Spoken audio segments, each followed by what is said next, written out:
From bureaus worldwide, this is FSN. Yeah, thanks, Ollie. It is absolutely belting it down in Salford this afternoon. It's a dirty old town today. Miserable. So it is. It's coming up for 3 minutes past 5. Wednesday, 19th of February. How you doing? Hope you've had a good day, regardless of the weather. I am Richie Allen, the BBG, not the BBC. Two brilliant guests lined up for you today. Important things to be talked about. Let's do it then on your Richie Allen radio show. Always good to be with you. And that is the truth. Let's do it then. Fabulous. It's all good.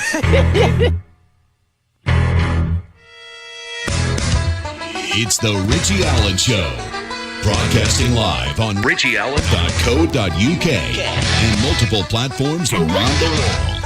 And now, here's your host, Richie Allen. And I mentioned on the live stream nonsense this morning on YouTube that I've invited John Kitson of 5G Awareness back to the programme, because I am being asked a lot, quite a lot actually, by people to tell them where the 5G transmitters are, where they're placed, where they've been switched on. And this is because a lot of new phones have, reached the marketplace in the last couple of weeks. Samsung more, I suppose, notably.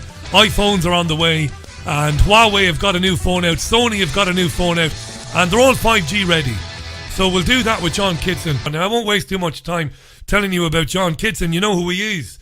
Successfully had a moratorium granted in Totnes to stop the rollout of 5G in that area. Very successful campaigner, and is working tirelessly to raise awareness about the human health implications of 5G technology. He was an independent candidate in the last, the most recent general election, of course, a month and a half, 2 months ago, in that part of the world, in Devon. If you want to find out more about 5G in the UK and elsewhere, 5gawareness.com, that's 5gawareness.com, is a really, really good resource. And you'll find out more about John there and the ongoing campaigns. I'm glad that he's stepped out to have a chat with us today, because a number of you, quite a few of you, were in touch with this programme to ask about the arrival on the market or in the marketplace of brand new phones. Samsung famously this week, brand new phones, very powerful mobile phones, smartphones, very sexy devices that are 5G compatible. Not just Samsung. The iPhone is they've got a kind of a not a hybrid one. They've got these intermittent phones. They have their annual big releases, but they've got other releases of other phones and gadgets through the year. There is a new Apple phone, iPhone coming out very, very soon. Huawei's got a new mobile out, and I mentioned earlier on Sony, all 5G. And people have been on to me saying, Richie, what's going on? Where are the transmitters? Where are they? Are they in town centres, Richie?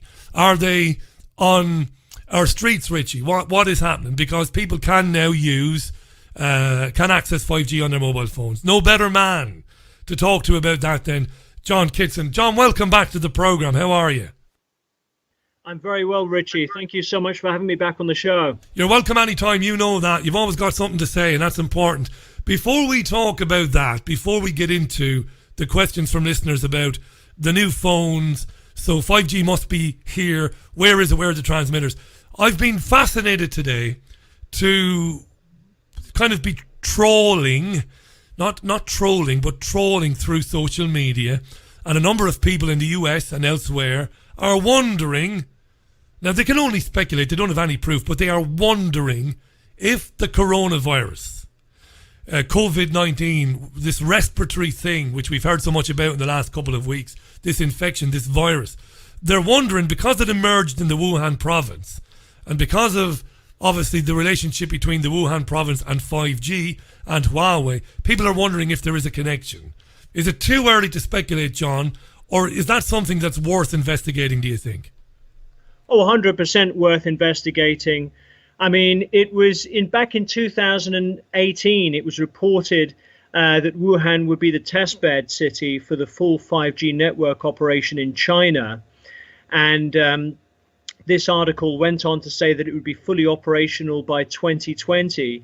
And of course, on the date of Halloween 2019, they actually turned it on.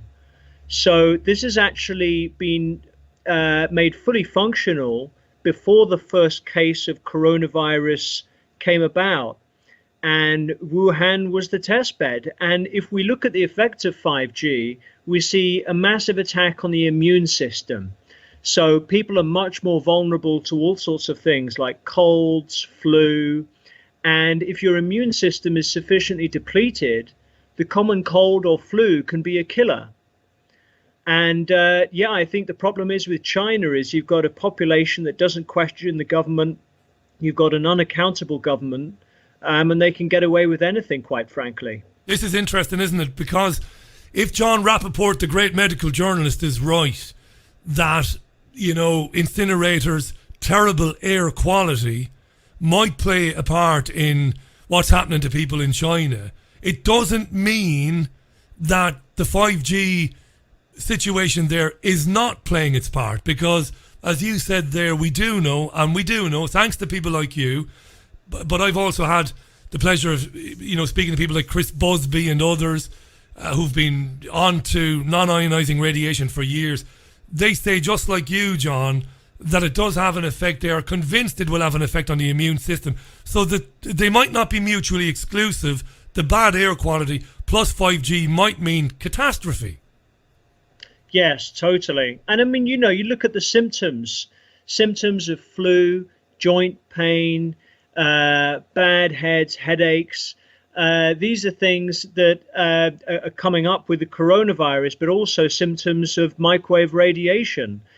And of course, with this, if they do come out with a vaccine, and of course, there's a series that came out on Netflix where Bill Gates is the hero for this vaccine that deals with the pandemic. And of course, that's more metals going into the body.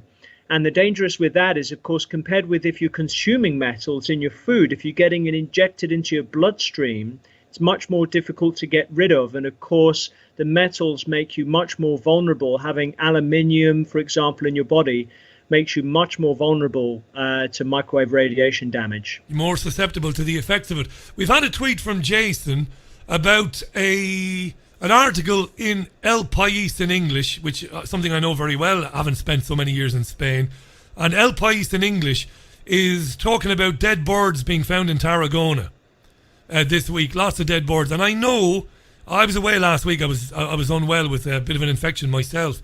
I know that there have been instances in this country recently of large numbers of birds being found dead on certain roads. And Jason wonders, does the recent switching on of 5G have something to do with that? Could it be a way to explain why birds are dropping out of the sky? Well, definitely. I mean, we're electromagnetic beings, and so are animals, and they rely on magnetic fields for guidance. And not only that, is the size of birds, you're talking about a much smaller body mass. So they're far more vulnerable to microwave radiation than we are. And then you go one size smaller, you look at the insects, and where have all our insects gone? Yeah. We've had about a 70 to 80% decline in insects over the last 20 years. And birds are next on the list. And of course, when I went up to Gateshead to participate in Mark Steele's court case, where were all the birds? I just didn't see them. Yeah. And, that there have been found, clusters of birds near masts, bees. These smaller animals are the most at risk from 5G, definitely. A couple of years ago, I drove to Cornwall with the missus, and I didn't take the motorway the entire way. I took some secondary roads, went through some rural areas on the way down, partly because I wanted to get off the motorway, but partly because there were some accidents being relayed to me by my sat-nav thing and what have you. And late that night, we'd had a bottle of wine. We rented this house in Cornwall. The missus and myself, totally thrilled to be away for a week. And I got a bit emotional late that night. She was asleep, Caroline was asleep. And I realised there was nothing on the windscreen of the car. And that was the first time it brought it home to me about the insects. There was nothing on the windscreen of the car. I didn't say anything to the missus, John. But the following morning, I was thinking about it. I was very kind of, I was in a bit of a fugue, a bit of depression about it. no insects on the windscreen. And I mentioned it on the radio program 2 years ago when I came back from a holiday. And I was deluged by people saying, Jesus, Richie, we've been driving as well to the country parks, everywhere. We come back. Normally, John, you remember, John, back in the day, your car would be destroyed, right? With dead bugs. Nothing. Yeah. Nothing, John. Exactly. And I think this is something that we can see, that we can notice, because this is the problem with microwave radiation when you're approaching people who have no knowledge about it.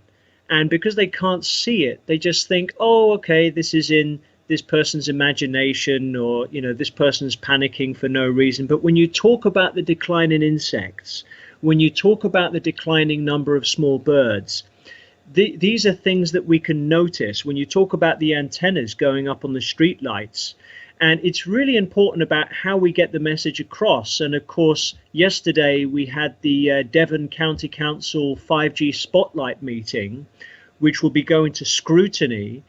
And Devon, it's quite exciting because over here we've got the biggest anti-5G movement in the country. Yeah. And we're really aiming for a county moratorium, Richie. That's what you want, John. You want to get a county moratorium on this. We park that. We'll come back to that. Chris Packham, by the way, just in case you're listening to this program for the first time, bit curious, and you think John is a raving lunatic conspiracy theorist, he isn't. He isn't. The BBC's Chris Packham wrote an article for one of the broadsheets last year. He was in the New Forest and he nearly died. There were no insects there. Couldn't believe it.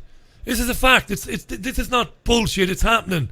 And, you know, you might say, oh, well, how do you know then that it's electromagnetic microwaves, that it's non-ionizing radiation? We know because it is. Because when you rule out everything else, what you're left with, even if it's unlikely, you've got to accept it might be the case. John Kitson is our guest, 5gawareness.com. Go to the website, check it out. We'll come back to how you're getting on in Devon. Great success last year. Hopefully you have more success this year in 2020. We'll come back to that. Now, you mentioned antenna on lampposts. Really glad you said that, because listeners have been tweeting me photographs of LED streetlights. And there are two different photographs doing the rounds.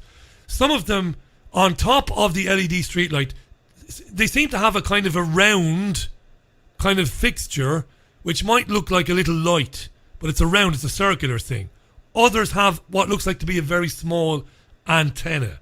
Not trying to put you on the spot, but is there a difference? The street light that has the little round thing, how do we know that's got anything to do with 5G? Right. Well, there's a possibility with the round nodules on top of the LED street Nodule. light. Thank you, my friend. Nodule. You've educated me. Nodule. That's the right word. That's the right bloody word. Yes, the nodules. What are they? Yeah. So there's a possibility that they could just be light sensors. In other words, you know, controlling the street lighting on or off. And then these taller antennas are the 5G weaponized transmitters, which Mark's talking about. Yeah. But Mark's also mentioned that you can also get these surveillance items, whether it's a nodule or antenna on top of the street light, which also looks very similar. So I don't have a technological background, but as soon as you start to see those go up, the basic 5G infrastructure is going up, because of course what's happening up and down the country now, in most of the country we've got these LED street lights that are absolutely toxic and affecting people's eye health. They're increasing the rate of breast and prostate cancer.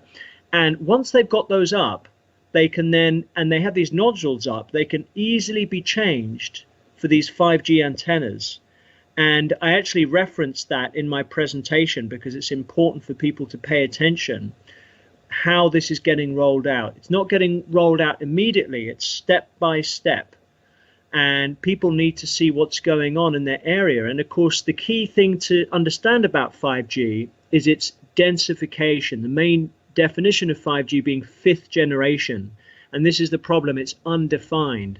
But I like to think of it as the Internet of Things. So it's everything connecting with everything else. It's a lot more masts. I had a chat with Mark, and he told me that if you get one 4G mast in a town, it's 4G. But if you get 1,000 4G masts, like on these street lights, where they might call it 4G, it's then 5G. Because you don't need it every 2 to 10 homes if it's not 5G. That's the difference. And you've got 4G LTE, again, which is 5G. They're not making it easy for us, Richie. But for people who want to know how it's getting rolled out across the country and the coverage, there is 5g.co.uk, and you can actually search your local area. And they already have 55 locations across the UK that already have 5G in operation. Now, of course, this is the official line. But as we know in Gateshead, they never announced that they were putting 5G there, but they were testing it there illegally. And Barry Trow has confirmed that they can actually roll this equipment out without actually announcing it. They were, and they came after Mark Steele pretty hard when he blew the whistle on it. Mark was on the programme only a short time ago, and when this was going on a couple of years ago, he was on the show. It's good to give him a mention as well. And where you said you're not technical, which is pretty modest of you to say that, because you've done that much research now, I suppose. You know you've got as much technical knowledge as anybody else. But I want to pull you back to something you said a minute ago about LED street lighting. And you said it's toxic, and I've heard that said by people. I've even heard that said by medical people. And you've linked it to breast cancer and prostate cancer. I'm not trying to split hairs with you at all, or I'm not trying to put you on the spot, but I wouldn't be doing my job if I didn't ask you. How do we know that LED lighting is linked to prostate and breast cancer? Sure. So you actually have an Exeter University study that came out quite a while ago, and that was actually referencing the connection. And what it is that the blue light interferes with the hormones.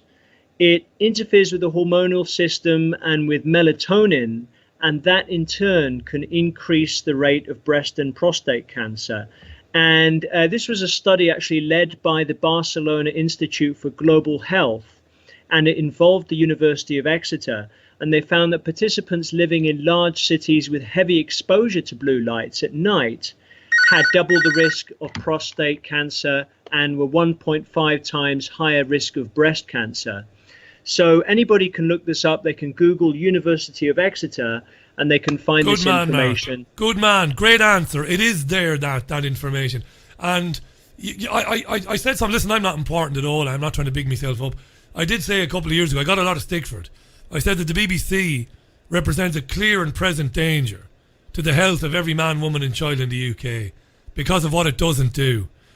And we've not heard a whisper about that. And LED streetlights have been rolled out right across the country. It's incumbent on the national broadcaster to tell people that scientists believe that these LED streetlights might be a problem for you and for your family. Not a whisper, Mark. Not a whisper. Yeah, this is the problem. You know, we're getting nothing from the BBC, and they did some mini documentary showing this phone mast, and there were people up by the phone mast. There are actually special suits that workmen actually have to wear if the phone mast is already in operation. And I found out about this through Mark. But unfortunately, you know, the BBC, I mean, they get funding through the Bill and Melinda Gates Foundation and other groups. And yeah, you know, it's really difficult reaching the mainstream media. Luckily, the Daily Mail, they have covered 5G quite a number of times and Wi-Fi and smart meters. And fairly, they've done it objectively, I think, because the BBC have had you on more than once. But they've not so much tried to stitch you up. They've not given you very much time, and they've cut across you the usual tactics, which is dreadful. But you're right to mention the Mail, which a lot of people have problems with the Mail in terms of its coverage of politics and other things. But to its eternal credit, it does take an objective approach to 5G, right? Yes, it's much better. They covered Gateshead. They also covered the Totnes Moratorium, and then they did another follow-up article. And I was pretty pleased with what they mentioned. And of course, that's gone out to 11 million people. And of course, it's great to be able to get the word out on your show, Richie, because you've covered 5G a lot. And there are media, that are not covering 5G. And Mark and I both say this: if you're not covering 5G, you're covering it up. You're helping to cover it's it up. One of the most important issues we're facing right now. It has if we're looking at what's happening with China, it's definitely connected with 5G. And I think this is why we really need moratoriums up and down the country. And if we get a county moratorium, I think that's game over for 5G in the UK. We're going to talk about that in a second. Your campaign to get a county-wide moratorium. John Kitson is our guest. 5G Awareness is John's website. It is 5gawareness.com. Couldn't be any simpler. You answered one of the important questions. You said that if people want to see where the things are, go to 5g.co.uk. So thanks for saying that. Some of our listeners should tweet it out. I'll retweet it. 5g.co.uk so you can see what the situation is in your own area. Number of people have asked the old question about why do we need 5G. Mark, the simple answer is, I believe you've told me this on previous programs, we don't need it. It's fast enough. The pre-existing connectivity hubs, I don't want to say hubs, but 4G, 3G, that was quick enough for everything we needed, right? It is for me anyway.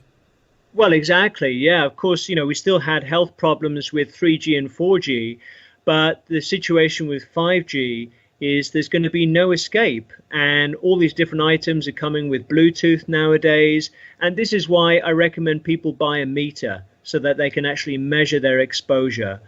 Otherwise, you just don't know, what your exposure levels are. And just to add to the about where people can find out where 5G is, of course, there are secret deployments going on, and I would recommend, obviously, people also use Google Map, because Mark's also used that. And then, of course, you can zoom in and find some of these antennas on the street lights, possibly in areas where they're not officially announcing it. So I would say, people need to have those critical thinking skills and do some investigation if they're moving to a new location and they want to find out if these antennas are located there. Really good information. Not to be depressing, I don't like to be depressing, but I've got to talk about these things with you. Didn't the media in this country report last week that more than half of children under 10 are now walking around with a smartphone? Jesus Christ, Mark. I don't want to offend people by blaspheming. I get a bit of criticism. I don't mean to say Jesus Christ so flippantly. But imagine, knowing what we know, imagine what it's going to be like in 15, 20 years, the rate of cancer cases in this country. If half children under 10 with their very thin, underdeveloped craniums are using these things, Mark, well, the outlook in the future is dreadful. Yeah, it's going to be devastating because, again, children have a smaller body size than adults. We're seeing record depression, record rates of ADHD, child suicide. And the problem is children are bombarded everywhere. If they've got Wi-Fi at home, they've then got Wi-Fi in the schools. Schools are encouraging children to use tablets in the schools, so they're getting exposed from their iPads. Maybe there are smart meters in the schools. I mean, the school we've got here in Dartington, the primary school, where they had the mast erected, they also had smart meters and Wi-Fi in there. So kids are just getting bombarded on multiple levels, and they just don't have a chance. And I've got a friend who's up in Hereford, and he won't let his children use tablets. They're actually at this Steiner school where they don't use so much of this technology. They learn a lot of practical skills. And his children are so advanced for their age. They're so intelligent. And they're top of their class. And they're about, I think, 10 and 12, and they've never used tablets or smartphones in their life. Brilliant. And just before we talk now about the moratorium, it is important to, if you've got young children and you're new to this, it's important that you pay attention here. The smartphone and the tablet has become a kind of a pacifier of sorts for children, and a soother, and it's not good, folks. It's devastating for the kid.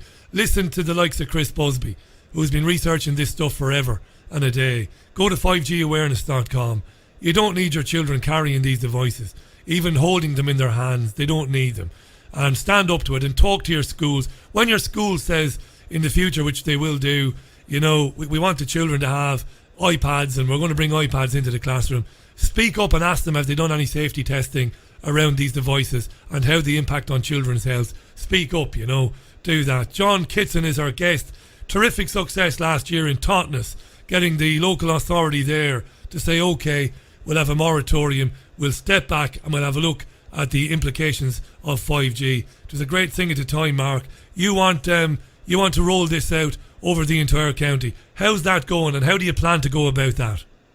Right. Well, yesterday we had the Devon County 5G Spotlight Review at the County Hall, and a survey was sent out. Now, this is after a group of friends in Exeter. Of course, I've been engaging with Totnes and Kingsbridge. I got the moratorium there with help from others. Have been approaching Exeter City Council, County Council. We've got so many people who are going to these meetings regularly. And then Devon County Council sent out a survey to get people's opinions on whether they thought 5G was a problem. Many people responded. We had hundreds of people. And then so they convened this Devon 5G Spotlight Review. And then the next stage would be scrutiny, when they'll bring in experts. Now, we had over 150 people turn up for this 5G Spotlight Review. There were just 10 people who were on the pro 5G side who turned up later. And of course, lots of documentation was handed in by the anti-5G group with lots of peer-reviewed research. So the councillors were thoroughly educated. And of course, depending on the result from the scrutiny meeting, where we'll have experts in, hopefully people like Barry Trower, they've been recommended. Great. Steele, doctors such as Erica Mallory Blythe as well. We've got a number of doctors, Sarah Starkey, and hopefully that will then, the result of that will have a moratorium. And I've been in touch with Susan Clark in the States, who's been having a lot of success with blocking phone masts, and she gave some really solid advice to me that I'd like to just announce on your show, Richie, if that's okay. Yes, go ahead, mate. Yeah, absolutely. It's why you're here, John. This is really solid, and it will help people to get through to their council. So the advice she gave is that it's really important to write down what you're saying at these council meetings and hand it over to the councillors, including the scientific research that you're referring to. There are over 25,000 studies showing microwave radiation causes harm. And do not use language like concerned or worried, because then the council can label you as emotional or mentally unstable. And instead of using those words or asking questions, make statements using facts. And avoid the precautionary principle, because the precautionary principle states that the science is unsettled when it is settled, because we have all these thousands of studies showing harm. So it's important to stress that you want a moratorium or a ban on 5G, because the science is settled on the dangerous effects of microwave radiation. And it's important to focus on microwave radiation instead of EMF, because EMF, electromagnetic fields, encompasses solar radiation. And of course, we benefit from sunlight. So we want to be careful that we're focusing. And that's the advice she gave. And I think that's really important that people take note of that. And we just really think about the strategy we're taking out when we're engaging. And some councillors will be completely ignorant. So we've got people who are meeting them one-on-one for a coffee or a tea, just breaking it down gently. If you say to councillors, look, we've got this Agenda 21, Agenda 2030, depopulation, they're going to start to close down. Although, yes, there are these plans in place. We've just got to take it from A to B, B to C, step by step, so that they can eventually get the big picture. And that's what's helped us in Devon to make all this progress. You don't know just how important that last statement is. All of it is, but to say to people, listen, don't jump in with 2 feet when you're approaching somebody who's never heard of anything like this before. It's a great comment you made there. Don't start introducing, depopulation agendas, because you lose people. Deal in what you can prove. And as you said there, the science is settled. This is harmful. It's very harmful. It's known that it's harmful, and it's been known for a long time. And if you can gently introduce that to your local councillor. I think when we spoke, when you had the success in Totnes, we spoke about, you just mentioned there being very gentle with people, but at the same time, there is an underlying implication, isn't there, for elected officials? Without being threatening and overbearing, you are kind of saying to people, and I like this, listen, don't be in trouble in 5 or 10 years' time. Don't be the mayor or the mayoress or the council leader who did nothing. Think about it. There is a bit of that too, Mark, isn't there? Oh, of course there is. I mean, these people, you've got to see how to approach these individuals. And of course, the councils are not insured for damage caused by microwave radiation. And it's essential to stress that point at every single council meeting, because they're going to be held liable if they don't act. And in their constitutions, it is written in the council constitutions that they have a duty of care to the public, that they have to look after our health and well-being. And if they're abusing that duty of care and not following it, then they are liable. And of course, we know that the banks won't insure from health damage caused by microwave radiation. Some councillors will have children. Some councillors will have grandchildren. And you need to ask them, do you have kids? Are you concerned about this world that your children will grow up in if 5G is rolled out? Maybe some councillors might care more about the environment. So it's really important to see what they care about, where their concerns are. I approached a Torbay councillor who was at the scrutiny meeting, who initially dismissed 5G as a Russian-fueled conspiracy, that Russia was somehow involved, because of course RT have been brilliantly covering. They have indeed. 5G, and Russia, of course, is taking more measures to protect the public than we are, of course. But and then we've had that moratorium in Switzerland, but I currently don't know the status of that, because there's an article that's come out that's said that okay, there's not a full moratorium, but we've got to keep fighting, and we're seeing more and more of these bans, more and more of these legal actions.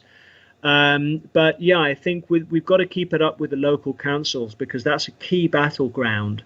And if we get a whole county to say no, that's going to have quite an impact for the rest of the country, because they just won't be able to roll this out, Richie, if enough local areas, and the battleground is local. It really is. We've just got to engage with our local. If people don't know people locally, start up a market stall, start talking to people, start writing down names and addresses, create a network. And I'm willing to speak in any town.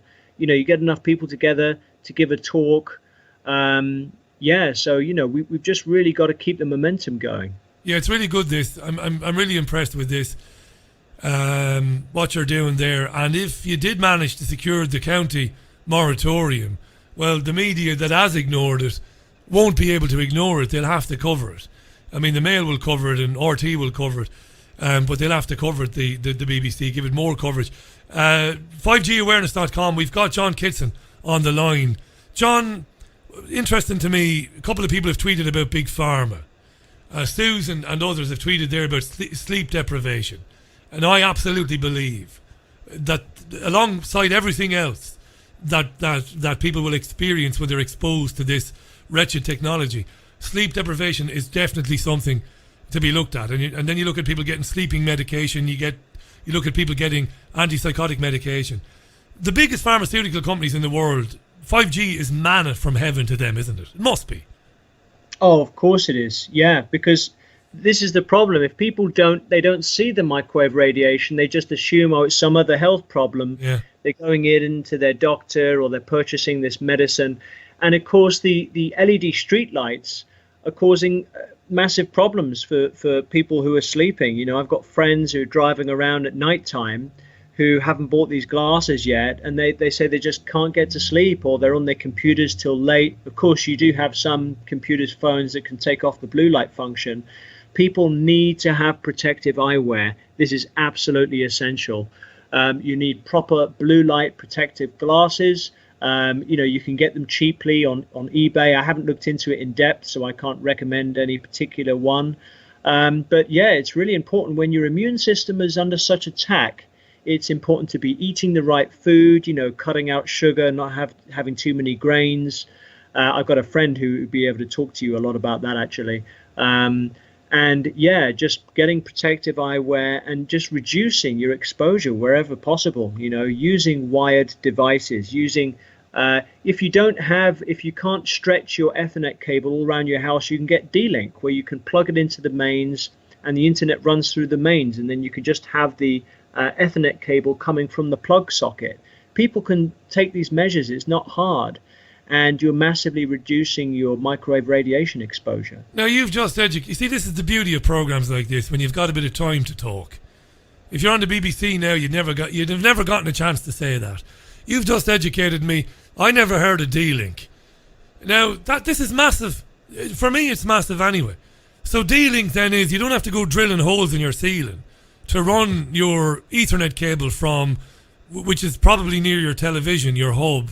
You don't have to go drilling holes in walls. You can get something called D-Link, which means you don't have to go through all that madness, and you can plug it into your mains. You see, I didn't know that, John. That's very important information. Yeah.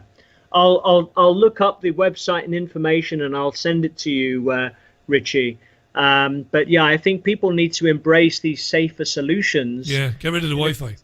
Yeah, companies then will be motivated, because what we're seeing now, unfortunately, with the new phones, I mean, you look at the iPhone 11, I believe that even if you switch it off, it's still emitting radiation. And that's a really serious problem. How does that work if you switch it off? Is it because it's still hot and it's still pulsing something out, even when it's switched off? How does that work?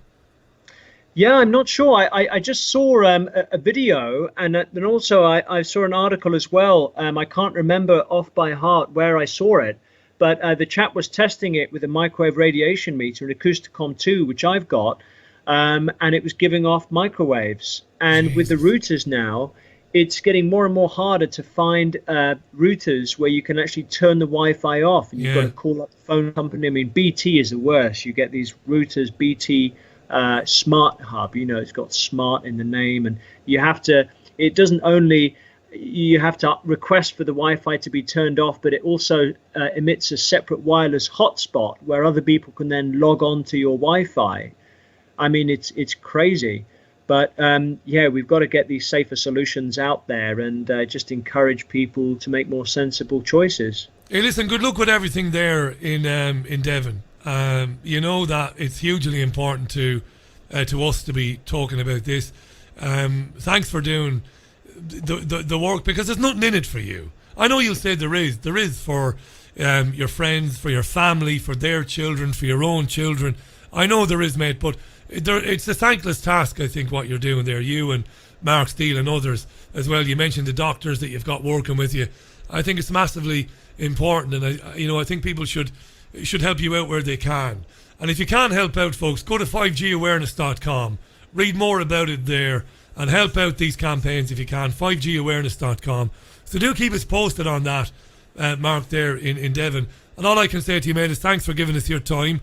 And when you're up in Manchester or Salford, it might be Manchester, Greater Manchester, let us know, because I'll come along to sit in the audience and to pay attention like everybody else, and to buy you a beer at the end. I really appreciate having you on the programme.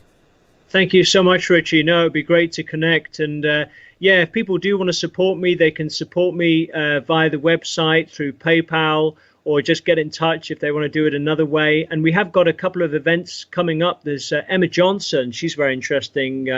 She'd be interesting for you to connect with. She's over in Bournemouth, and she ran as an independent MP. She's got an event on February the 22nd in Dorset there, Southbourne. That's on the website, on my website, 5gawareness.com. And then Saturday, right? That's Saturday. Emma, that's this coming Saturday, the 22nd. That's right. And then on the February the 24th, on the Monday, Mark Steele's going to be speaking in Durham. And all of those events, links to them can be found at 5gawareness.com. Good luck with everything that you've got going on. I really appreciate it, Mark. Thanks for coming back today. Thanks, Richie, for having me on. It's a pleasure. The pleasure is mine. Thank you for the work you do. John Kitson there, 5gawareness.com. And that'll be very interesting to see how he gets on now on a county on a county level, because they got Totnes to issue a moratorium to suspend 5G based on the work he and others did there. He's a good guy, he'll say. Of course, he's right that it wasn't just him, there were others involved there as well. But I think his whole approach to dealing with people is something that every single one of us can learn. When you're dealing with officialdom, they're not all a shower of bastards, I know that the temptation is to think that they are. You know, well, if they're working for the council. Yes, yeah. And that's what it's easy to think like that, but they're not all like that. Think of compartmentalization. If you can keep that phrase, it's not a phrase. If you can keep that word in your mind, compartmentalization. For somebody with a degree in English, is it a noun? Compartmentalization. Not everybody working in officialdom is a bastard. And like John said, they don't know this stuff. You know, they don't know it because the chances are your next door neighbour doesn't know it about 5G, about non-ionising radiation. It's a very good chance the guy living next door to you or the woman living next door to you just won't know. What was that now? When you say, you know, this pulsing, non-ionising radiation, this microwave, it does bad stuff. And they're like, what now? Since when? They might say to you. So don't assume that people are in on it or that they're covering it up. And I think his approach is brilliant. To say to people, look, here is the peer-reviewed scientific facts from academic men and women in some massively famous universities around the world. Here it is. They say conclusively that it is dangerous, that it is toxic, that it creates a toxic soup with serious implications for people and humanity. So take that information and look at it. These are the facts. And gently remind these people, you don't want to be sued in a few years' time because we can demonstrate that you were given the information, but you didn't do anything about it. So I really appreciate that approach, you know. It's my approach. It wasn't always my approach. Mea culpa. I'm as guilty as the next person as going over the top when talking to people about conspiracy research, going over the top. And, you know, starting off with geoengineering and ending very quickly in the same sentence with depopulation. People's eyes glaze over, you know. They glaze over. David has been on to tweet, Richie, even a digital bed clock emits enough EMF to disturb sleep. Even a bedside lamp, says David. Turn it off at the socket.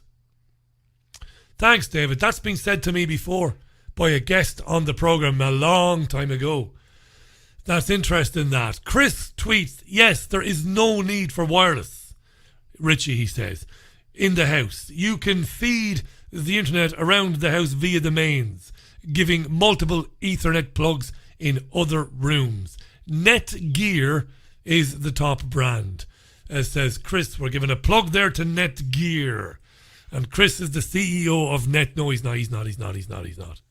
Hi to John. John says, Richie, I bought a pair of driving glasses. The driving glasses. Because the LED streetlights and car headlamps were playing havoc with my eyes at night. They turn all the lights orange. The difference has been incredible. I'd recommend buying a pair. They cost next to nothing. You see, John, that's a very good point. We didn't even mention the fact that many cars these days have LED headlights. And thanks to John Kitson, go to 5gawareness.com to either support what John is doing, to find out where John and his colleagues are speaking in a town near you,